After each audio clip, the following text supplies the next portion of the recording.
한 치 앞도 모르는 것이 우리 인생입니다. 살다 보면은 종종 예상치 못한 인생의 위기, 그리고 이해할 수 없는 사건들과 우리는 맞닥뜨리게 됩니다.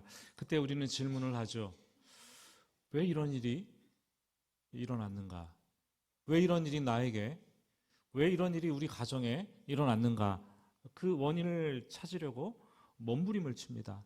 사건의 원인을 찾고 그 의미를 해석을 해야지 인생의 새로운 단계, 넥스트 레벨로 넘어갈 수가 있는데, 그렇지 않으면 삶의 맥락이 그 사건과 위기 앞에서 뚝 끊치게 되고 거대한 요지경 속에 빠져서 앞으로 인생을 어떻게 살아가야 될지 한 발짝도 내딛지 못하는 경우가 있습니다. 그때는 혼란스러운 오랜 시간을 보내야 하겠죠.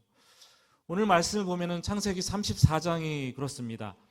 이해할 수 없는 사건, 참혹한 이 사건 현장과 우리는 마주하게 됩니다. 야곱은 야복강 나루터에서 밤샘 기도를 했어요. 20년 동안 철천지 원수지간이었던 그 자신의 형 에서를 상봉해야 되는데 하나님께 매달립니다. 기도의 힘으로 극적인 상봉, 화해로 마무리합니다. 이 하나님께서 야곱의 이름도 그때 이스마엘로 바꾸어 주시는 신앙 체험을 하게 됩니다. 야곱은 하나님께서 말씀하신 베델로 돌아가라 그랬지만 바로 돌아가지 않고 요단 동편 숫곳이라는 곳에 머무르며 집을 짓고 수년을 삽니다.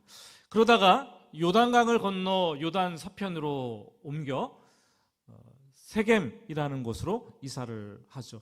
여기까지는 모든 게 좋았어요. 다 잘 되는 거예요. 평안한 거예요. 그런데 바로 그곳에서 세겜에서 이 야곱의 딸, 외동딸 디나가 강간을 당하는 사건이 발생을 합니다.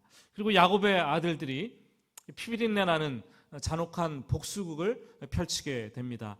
결국 원주민들의 이 복수를 두려워한 나머지 세겜을 떠날 수밖에 없는 상황이 됩니다. 우리는 질문을 해야 됩니다. 왜 야곱의 딸 디나에게 이런 일이 일어났을까? 왜 야곱의 가정에 이런 끔찍한 일들이 발생했을까? 오늘 우리는 창세기 34장 말씀을 보면서 야곱의 인생이 한번 나의 가정이라고, 나의 인생이라고 생각해보고 야곱의 가정이 나의 가정이라고 한번 생각해볼 필요가 있습니다. 그리고 해석을 해야겠죠. 그 답을 찾을 수 있기를 바랍니다. 1절 말씀을 보실까요? 1절 말씀을 보시면 레아가 야곱에게 낳은 딸 디나가 그 땅의 딸들을 보러 나갔더니, 세겜은 밧단 아람과 달랐습니다. 무척 화려하고 번성한 성읍이었어요. 남과 북을 잇는 주요 교차로에 자리 잡고 있었고 물이 풍부했어요. 안락하고 평안한 도시, 번성한 상업도시, 성읍이 세겜이었습니다. 이제까지 아버지를 따라 그 유목민 생활을 전전했던 그 야곱의 딸 디나, 그 디나는 잠시 산책하러 나간 것이 아니라 그 화려한 도시, 그 번영스러운 도시, 그 도시의 여인들을 보려고 나갔습니다. 1절을 보면은 보러 갔다라고 되어 있는데 그 땅을 보다라는 단어가 히브리어 라로 쓰였는데 그냥 휙 하고 둘러보는 게 아니라 자세히 관찰하고 탐구해서 보는 것입니다. 가능하면 직접 경험을 하고 그것을 즐기려는 욕망을 가지고 볼 때 이 단어가 사용이 됩니다. 하와가 선악과를 보았을 때 본즉 먹음직도 하고 보암직도 하고 탐스럽기도 한 나무였더라. 그 느낌을 가지고 보는 거죠. 디나는 그 땅 여인들의 화려한 의복들, 막 장신구, 액세서리, 그리고 헤어스타일, 자유로운 삶, 모든 것들이 궁금했어요. 그래서 호기심을 가지고 보러 나갔습니다. 호기심이 죄인가요? 예. 새로운 것에 대한 호기심은 뭐 죄라고는 할 수 없습니다. 그렇지만 호기심은 인간 본능이죠. 누구나 다 호기심을 가지고 있습니다. 호기심이 눈을 통해서 들어오는 거예요. 보니까 들어오지 않겠습니까? 눈을 통해서 들어오는데, 그러면 안목의 정욕이 사람들 마음 속에서 막 스물스물 피어 올라옵니다. 보고 싶으면 어떻게 해야 돼요? 가까이 가야 돼요. 가까이 가야 돼요. 가까이 가면 가지고 싶죠, 또 그것을. 가지면 또 그것을 누리고 싶은 것이 사람 심리입니다. 이렇게 눈을 통해서 호기심이 채워지는데 행동까지, 결과까지 연결되는 거죠. 문제는 안 보아야 하는데 안 보아야 할 것을 보는 것이 문제입니다. 다윗도 안 보아야 하는데 저녁녘에 옥상을 거닐다가 목욕하는 여인을 보고야 말았습니다. 호기심에 가득 차서 그 여인을 봤습니다. 그래서 보다가 간음 사건을 저질렀고, 간음 사건을 무마하려다가 살인 사건까지 저지르게 된 것을 우리는 보게 됩니다. 여러분, 호기심은 양면성이 있습니다. 건강한 호기심은 인간의 발전과 성장의 원동력이 되기도 하지만, 내가 받아들일 수 있고 수용할 수 있는 영적인 준비가 되지 않았는데 호기심을 채우려고 한다면 그 호기심 때문에 내가 위험에 노출되기도 하고 무분별한 동화 현상이 일어나기도 한다는 거죠. 어떠세요? 여러분들은 호기심을 가지고 요새 무엇을 보고 계십니까? 어떤 호기심을 가지고 무엇을 보고 계십니까? 안타깝게도 디나는 그 땅 여인들을 보다가 추장의 아들 세겜에게 덜컥 붙잡혀서 성폭행을 당하게 됩니다. 성경은 참 희한해요. 이 디나가 겪었을 고통에 대해서는 전혀 말하고 있지 않습니다. 낯선 땅에서 겁탈당하고 모르는 집에 갇혀 있을 때 자기 몸이 더럽혀졌다는 성적 수치심과 고립감, 아마 삶의 전반을 뒤흔드는 충격적인 트라우마가 그녀를 아주 감쌌을 것입니다. 심각한 불안 증세를 보이면서 그 집안에 갇혀 있었을 것입니다. 사실 고대 근동에서는 시집가지 않은 처녀가 성폭행을 당하면 그 처녀의 아버지를 모욕하는 것이고 또 그 집안을 완전히 무시하는 처사입니다. 범죄 행위였습니다. 그런데 오늘 말씀 5절을 한번 볼까요? 5절을 보시면 야곱의 반응이 정말 놀랍습니다. 자기의 딸 디나가 그런 일을 당하고 억류되었음에도 불구하고 그 소식을 들었지만 그저 입을 다물고 있어요. 침묵하고 있습니다. 어떤 감정 표현도 하지 않아요. 어떤 조치도 취하지 않아요. 잠깐 동안 그런 게 아니에요. 들에 나간 아들들이 양을 치러 갔다 돌아올 때까지 아무것도 하지 않습니다. 우리가 들에 나갔다 돌아왔다 그러니까 잠깐 금방 돌아온 줄 아는데 그렇지 않습니다. 들에 나가면 며칠은 보통이고 몇 주까지 걸려야 양을 치다가 들에서 돌아오곤 했습니다. 만약에 야곱이 정상적인 아버지였더라면 당장 분노해야 됐죠. 적개심이 막 펄펄 끓어야 됐죠. 그래서 당장 사람들을 보내서 들에 있는 자기 아들들을 다 불러들이고 11명의 아들들을 다 불러들이고 조치를 취해야 하는 거 아니겠습니까? 야곱은 침묵합니다. 아무 일도 하지 않습니다. 아주 오래된 가물가물한 사건인데요. 어느 가정에서 그 서울과 지방을 오가며 단역 배우로 활동하던 큰딸 아이가 성폭행을 당합니다. 그래서 그만 자살을 하는 사건이 벌어지게 됩니다.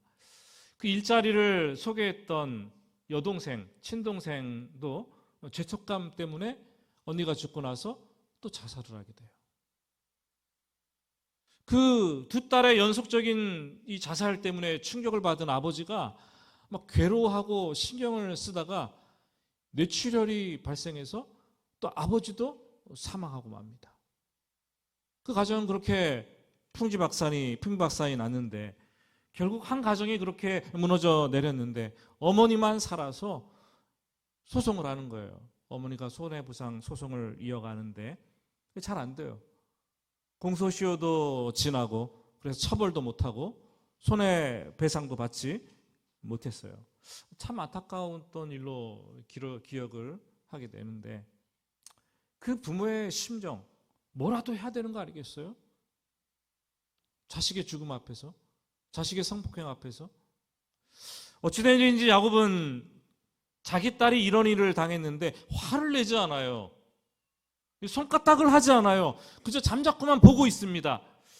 여러분, 가족을 힘들게 하는 아버지는 가정에 문제가 생겼을 때 해결하지 않고 그냥 잠자코 있는 아버지입니다.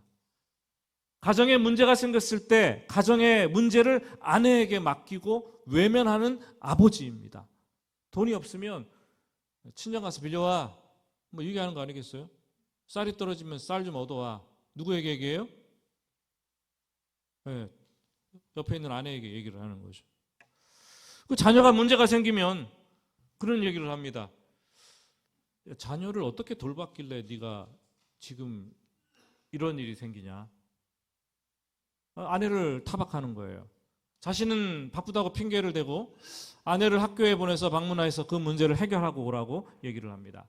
특히 우리 주위를 보면은 자녀의 무관심한 아버지들, 자녀의 무책임한 아버지들이 의외로 많은 것을 우리는 보게 되죠. 여러분, 자녀들에게 문제가 생기면 아버지는 먼저 무릎을 꿇고 기도하는 자리에 앉아야 되는 거죠. 가정에 문제가 생기면 아버지가 먼저 영적으로 그 사건을 바라보고 해결하면서 책임을 져야 하는 게 아버지의 자리라는 거예요. 아내는 옆에서 같이 마음을 품고 도와야 되는 거죠. 여러분, 딸의 문제, 가정의 문제 앞에서 아버지 야곱의 믿음은 그냥 온데간데 없어지는 거예요. 다 사라졌습니다.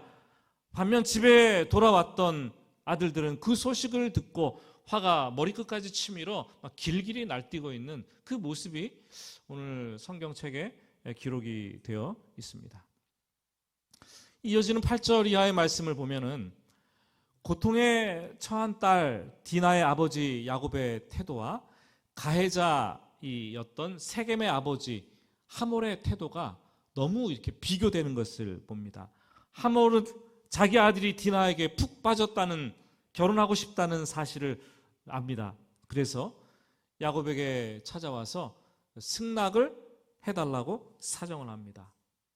청혼을 받아들이면 결혼 집착금도 주고 예물도 주고 이 땅 어디든지 다 살게 하고 매매 행위도 할 수 있게 해주고 비즈니스 경제활동 이런 거 다 네가 자유롭게 할 수 있다. 그리고 네가 원하는 것들 내가 다 줄게. 다 들어줄게. 그러니 내 아들과 네 딸을 결혼을 시키자. 낯선 이방인에게는요 파격적인 대우였습니다. 여러분이 야곱이라면 어떻게 하시겠어요? 우리 집사님, 여러분이 야곱이라면 어떻게 하시겠습니까? 우리 아버지들 좀 대답해 보세요. 야곱이라면 어떻게 하시겠어요? 예? 참 어려운 문제예요.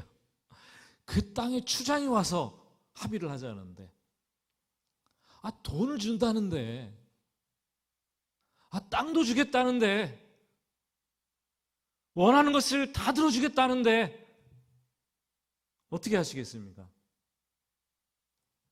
고민하다가 그냥 못 이기는 척하고 그래요. 뭐 이왕 이렇게 됐으니까 뭐 좋게 합시다. 뭐 좋은 게 좋은 거라고 좋게 하고 딸을 위해서라도 뭐 이게 좋은 게 아니겠습니까? 뭐 그렇게 합시다.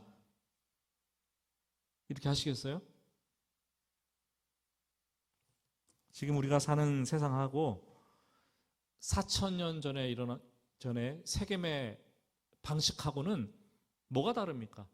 똑같아요, 여러분. 똑같아요.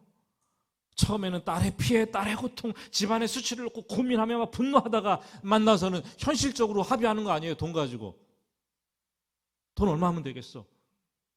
분개하다가 나중에는 문제의 본질은 다 사라지고 돈을 덜 주느니 이것밖에 안 주느니 더 주느니 그것 가지고 그럼 협상하고 분하고 억울해서 막 또 싸우는 거 아니겠어요? 그렇게 문제 해결을 하지 않습니까?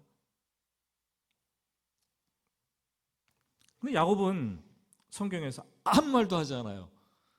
듣고만 있습니다. 한마디도 하지 않고 시종일관 침묵합니다. 솔직히 성경을 보면서 저는 신앙을 가졌다는 아버지 야곱의 모습을 보고 야곱의 침묵이 이해가 되지 않습니다.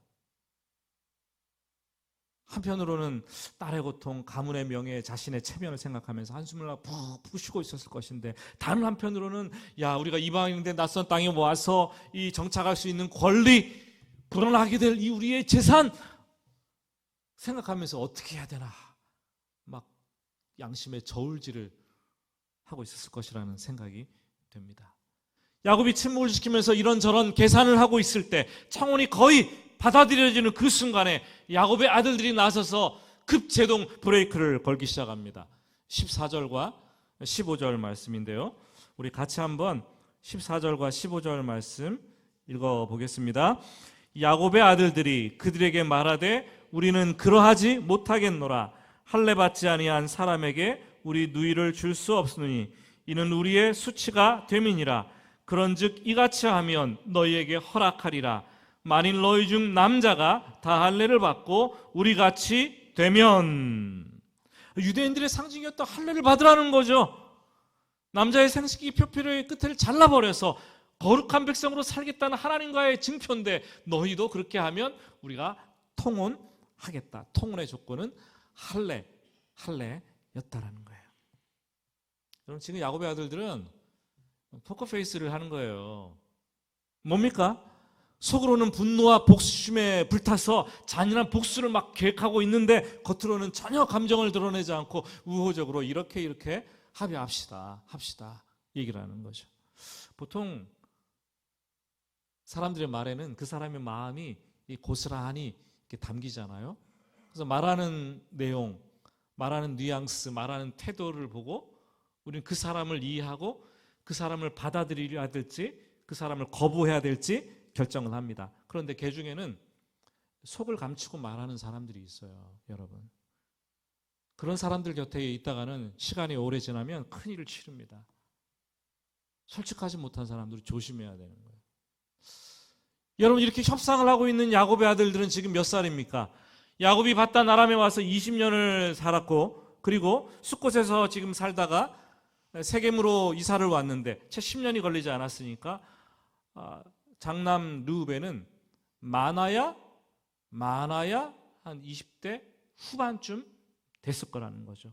그 밑에 이 10명의 또 동생들이 있으니까 줄줄이 20대, 10대 막 줄줄이 사탕으로 동생들이 10명이나 있는 거야. 그런데 그 젊은 애들이 지금 아버지를 대신해서 협상을 하는데 할례를 이용해 속임수를 쓰고 복수를 하려고 하는 극을 꾸미고 있다는 거죠. 여러분, 신앙이 있어도 믿음이 어줍지 않으면 되레 신앙을 악용하게 되어 있습니다. 야곱의 아들들은 어려서부터 아버지를 통해서 보고 자라면서 아버지가 믿는 하나님, 그 하나님을 어렴풋하게 믿는 신앙이 있었을 것입니다. 그리고 얼마 전에는 아버지가 세겜에 도착했을 때 돌을 갖다 오더니 돌단을 쌓는 거예요. 거기다가 예배를 드리면서 엘렐로헤 이스라엘, 하나님은 이스라엘의 하나님, 나의 하나님입니다 라고 신앙을 고백하는 것까지 보았습니다. 그렇지만 동시에 평생을 아버지와 살아오면서 아버지의 사기치고 속이는 인간적인 모습들, 세속적인 부와 명예를 쟁취하기 위해서 수단과 방법을 가리지 않는 행동들, 두 눈으로 다 보고 그냥 자라난 거예요. 그들은 아버지의 이 속물근성을 그대로 물려받고 아버지의 모습을 보고 그대로 카피를 하고 아버지에게 배운 대로 지금 흉내를 내고 있는 거죠. 여러분, 우리 아버지들이 말씀 따라 믿음대로 살지 못하면 이런 일들이 일어나는 거예요. 아버지들이 잘 살아야 돼요. 교회 여기 앉아 있다고 해서 자식들 믿음 되는 거 아닙니다, 여러분. 아버지들이 말씀대로 어떻게 사느냐. 여러분, 보고 배우는 것이 부모의 신앙 간증이에요. 가르쳐주고 행동으로 보여주는 것이 신앙 간증입니다. 다른 게 신앙 교육이 아니에요. 교사들이 가끔 한탄하잖아요. 교회 요즘 부모들은 자식을 일주일에 1시간 맡겨놓고 이거 해라 저거 해라. 왜 이러냐 자식들이. 자녀 신앙 교육 누가 해야 됩니까 여러분? 일주일에 한 번 1시간 만나는 주일학교 교사들이 해야 됩니까? 24시간 일주일 동안 끼고 있는 부모들이 해야 됩니까? 교사들이 뭔 죄가 있습니까? 여러분, 부모의 삶이 곧 간증이 돼야 돼요. 부모가 하나님을 믿는 것과 하나님을 아는 것이 일치되는 삶을 살아갈 때 자식들에게 신앙의 산 교육이 된다라는 거죠. 야곱은 침묵하지 말고 하나님께 기도하면서 우리 가정에 이 문제가 왜 일어났을까? 질문을 던져야 됐죠. 기도해야겠죠. 돈이 다가 아니라 철저하게 잘못된 것은 사과를 받아야 되고 믿음 따라서 이 절차에 따라서 사건을 처리했어야 했죠. 그렇게 했으면 아들들이 막무가내로 날뛰어서 복수하는 참극을 막을 수 있었을 것입니다. 근데 일이 엉망이 다 되어버린 거예요. 이 합의를 마친 하몰과 아버지 하몰과 세겜이 즉시 마을로 성읍으로 들어가서 사람들을 설득하기 시작합니다. 야, 저 사람들의 말대로 우리가 할례를 받읍시다. 그들의 딸들을 데려오고 우리 딸들을 서로 줍시다. 그러면 그들의 가축과 그들의 재산과 그들의 모든 짐승이 우리의 소유가 될 것이요. 21절부터 24절까지 요약이에요. 그게. 여러분, 주민들에게 할례를 받자고 여러분 설득을 하면서 왜 돈 얘기를 합니까? 재물이 우리 것이 될 것입니다. 그냥 주민에게 할례를 받자고 설득하지 말고 자신들만 할례를 받겠다고 설득을 하든지, 아니면 솔직하게 세겜 주민들에게 우리 집에 안의 상황이 이러이러하니 우리 남자들이 좀 할례를 받읍시다. 그렇게 여러분 부탁을 하든지 해야 되는 거 아니겠습니까? 그런데 얼토당치 않게 갑자기 돈 얘기를 하면서 그렇게 하면 우리가 다 저 사람들의 것이 다 우리의 것이 될 겁니다. 우리가 차지할 것입니다. 여러분, 어떤 결정을 할 때 돈이 눈앞에서 이렇게 아른아른거리잖아요. 그러면 처음 마음가짐이 이렇게 바로 했다가도 시간이 지나면서 그 유혹에 넘어가지 않는 사람 별로 없습니다. 돈 앞에서 장사가 별로 없어요. 야곱도 그렇고 세겜과 하몰도 그렇고 지금 돈으로 다 앞에서 마음이 흔들리는 거 아니겠습니까? 특히 교회에서도 그런 경우가 많잖아요. 기도 제목 얘기하면서 돈 없다 하시는 분들이 종종 있어요. 그렇죠? 제 생각에는 오죽하면 사람들에게 돈 없다라는 얘기를 하겠느냐마는 돈 이야기하면 이 사람 시험 들고 저 사람 시험 듭니다. 예? 듣고 나면 다 마음이 어려운 거예요. 그것으로 그렇게 문제를 풀려고 하면 안 되는 거죠. 예수님께서도 주기도문을 가르쳐 주시면서 일용할 양식을 너희 아버지께 구하라 말씀하셨습니다. 필요하면 누구에게 구해야 돼요? 아버지에게 구하는 거 아닙니까? 기도할 때 하나님께서 어떻게 그 문제를 풀어주시는지, 어떻게 인도를 해주시는지 그것을 직접 체험해야지 우리의 신앙이 성장하고 믿음의 실체가 어떤 것인지를 경험하게 되는 거 아니겠습니까? 근데 우리는 그냥 기도 제목 나온다고 실컷 막 사람들에게 다 얘기를 합니다. 옆구리 다 찔러놓고 기도의 응답이 됐어요. 다른 사람들 마음이 힘들어요. 다 시험에 듭니다. 공동체가 그러면. 돈으로 해결할 수 하려고 우리는 하지 말아야 되고 믿음 안에서 해결할 방법을 찾아가야 되는 거죠. 세겜 사람들이 돈 이야기를 했더니 눈앞에 이익이 펼쳐지니까 모두 할례를 다 받았어요. 당시 할례가 날카로운 부싯돌을 깨가지고 이렇게 할례를 하는 거 아닙니까? 마취 약이 그때 어디 있었겠습니까?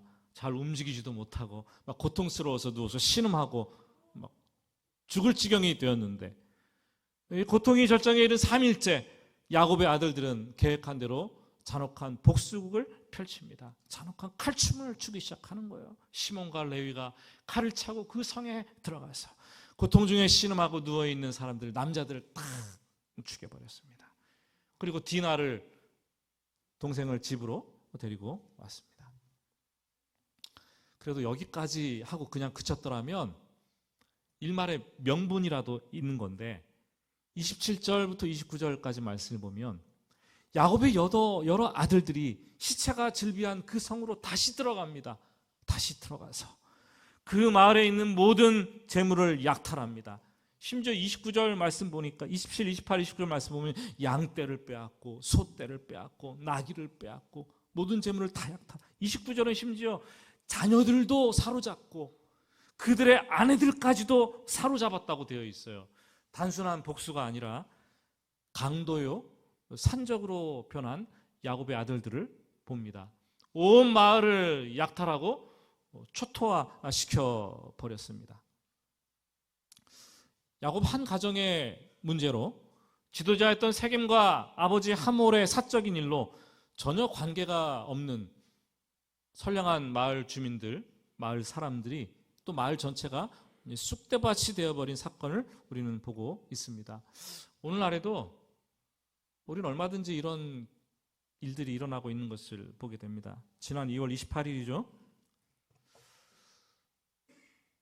미국과 이스라엘 대 이란의 전쟁이 발발했어요. 지난 2월 28일. 꽤 오래됐잖아요, 벌써. 그렇죠?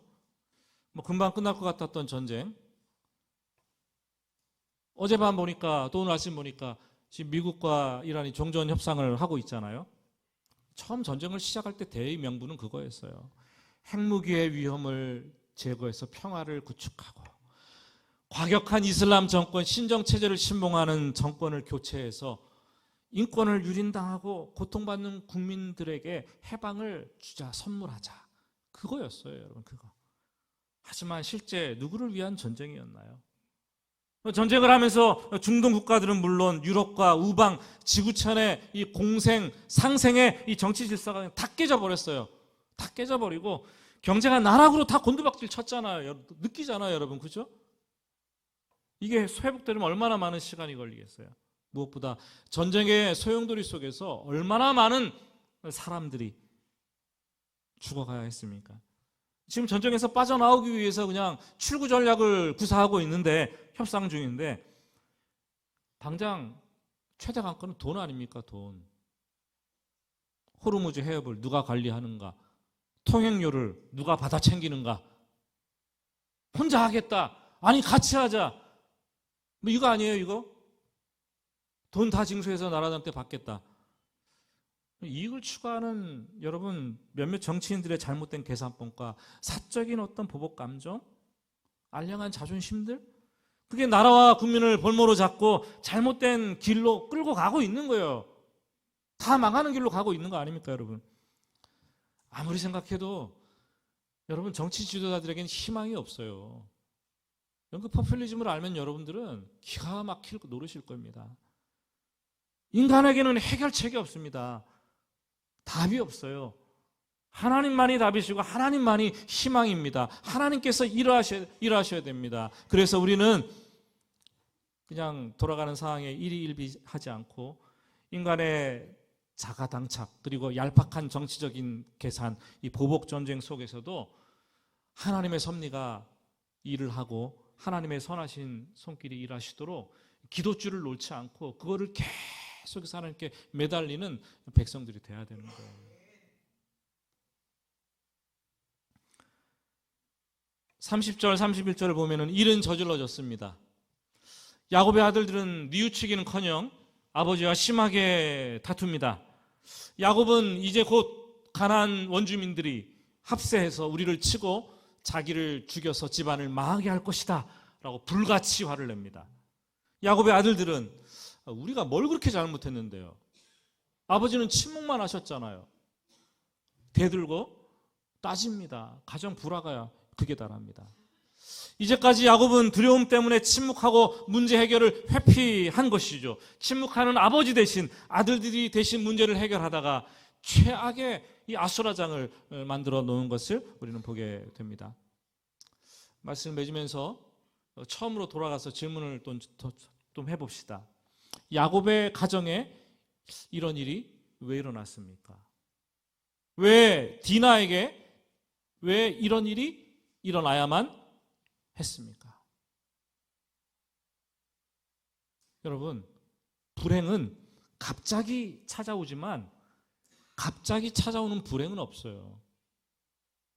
무슨 말인지 이해되십니까? 갑자기 불행이 찾아오는데 갑자기 찾아오는 불행은 없어요. 전조가 있고 쌓이고 쌓이다가 뭘 잘못했기 때문에 불행이 찾아오는 거죠. 디나의 호기심 때문에 야곱의 아들들의 혈기와 미성숙한 때문에 이런 일들이 일어난 것 같이 겉으로는 보입니다. 하지만 문제의 근원은 이미 오래전부터 시작이 되었습니다. 하나님은 분명히 야곱에게 그 약속의 땅 베델로 돌아가라 말씀하셨어요. 그런데 야곱은 한동안 숫곳에 머물며 집을 짓고 거기서 살았습니다. 그리고 얼마 지나자 요단을 건너 세겜에 도착해 보니 거기가 너무나 좋은 거예요. 거기에 정착하려고 했습니다. 아예 성경 창세기 33장 마지막 부분을 보면은 100크시타를 주고 세겜의 땅을 사버렸습니다. 매입해버렸어요. 70인경 성경을 읽어보면 100크시타는 양 100마리 값이라고 되어 있어요. 꽤 큰 돈을 주고 그 땅을 사버린 것입니다. 거기에 제단을 쌓고 엘렐로에 이스라엘, 하나님은 이스라엘의 하나님이다 라고 예배하고 고백을 했지만 정작 야곱은 하나님의 명령을 어기고 베델로 가지 않고 세겜의 세속도시 세겜에 안주를 했던 것이죠. 하나님을 믿으면서도 세상에 주는 풍요 속에 머무르려고 했던 야곱 가장의 모순된 선택이 이런 비극을 만들어냈다라는 거예요. 여러분, 창세기 19장에서 아브라함의 조카 롯이 온 가족을 다 이끌고 자기 안목의 정욕에 이끌려 정욕의 선택을 하는데 어디로 갑니까? 곧 멸망하게 될 유황과 불비가 내릴 소돔과 고모라로 들어갔어요. 아버지 야곱이 별다릅니까? 아버지 야곱이 안목의 정욕에 따라서 세겜을 선택했더니 거기서 딸이 정욕의 희생 제물이 되었고 어린 아들들이 이 피비린 나는 잔인한 복수국에 휘말리게 말았습니다. 사랑하는 여러분, 우리 부모는 하나님 말씀을 끝까지 따라가야 돼요. 가족들을 데리고 하나님께서 지켜주시는 환경 속으로 우리가 쑥 들어가요. 그 길로 가야 되는 거예요. 환경 속으로 들어가야 돼요. 그렇게 해도 인생 자체가 어려움이 있고 시험이 있고 고난이 있는 거 아니겠습니까? 근데 그렇게 하지 않으면 우리가 더 큰 어려움을 당하는 거예요. 우리가 잘못된 길인 줄 알면서도 그곳으로 이사를 가고 잘못된 길인 줄 알면서도 그 환경 속으로 들어가고 잘못된 길인 줄 알면서도 그 사람과 결혼을 하고 잘못된 길인 줄 알면서도 그 자리에 덥석 앉고 잘못된 길인 줄 알면서도 그 일을 그 사업을 벌리고 잘못된 길인 줄 알면서도 내 자식을 그 학교에 보내버리고 인생에 일어나는 이런 많은 불행은 대부분 부모가 잘못한 선택의 결과물이에요. 우리는 말씀 따라 믿음으로 선택해서 이 불행의 개연성, 이 불행이 일어날 수 있는 개연성들을 말씀을 따라 순종하면서 자꾸 낮춰가야 돼요. 그게 그리스도인들의 삶의 방식이고 그게 믿음 생활이라는 거죠. 부모가 말씀 따라 바른 길을 가지 않으면 가정은 점점 어려워지는 거예요. 자식들은 점점 힘든 상황에 빠져드는 거예요. 부모들은 정신 차려야 합니다. 아직 부활절에 여운이 가시지 않았는데 이 땅에 오신 예수님, 하나님께서 주신 말씀들을 죽기까지 하면서 죽는 순간에도 그대로 순종을 하셨습니다. 모든 사람들이 말했어요. 그렇게 하면 안 돼. 십자가에서 내려와야 돼. 그래야지 구세주라는 걸 증명해 보이지. 이구동성으로 말을 했지만 십자가라는 예수님의 길, 아버지께서 보여주신 그 길, 모두가 사는 길, 그 길을 선택해서 주님께서는 묵묵히 걸어가셨습니다. 여러분, 저와 여러분은 우리 인간에게는 답이 없어요. 하나님께 답이 있습니다. 말씀 따라 사는 인생, 믿음 따라 사는 인생길, 하나님은 그 길을 축복하신다는 거예요. 힘든 것 같아도 말씀 따라 사시는, 또 걸어가는 여러분 부모님들 되시기를 주의 이름으로 축복합니다. 우리 잠시 기도하겠습니다.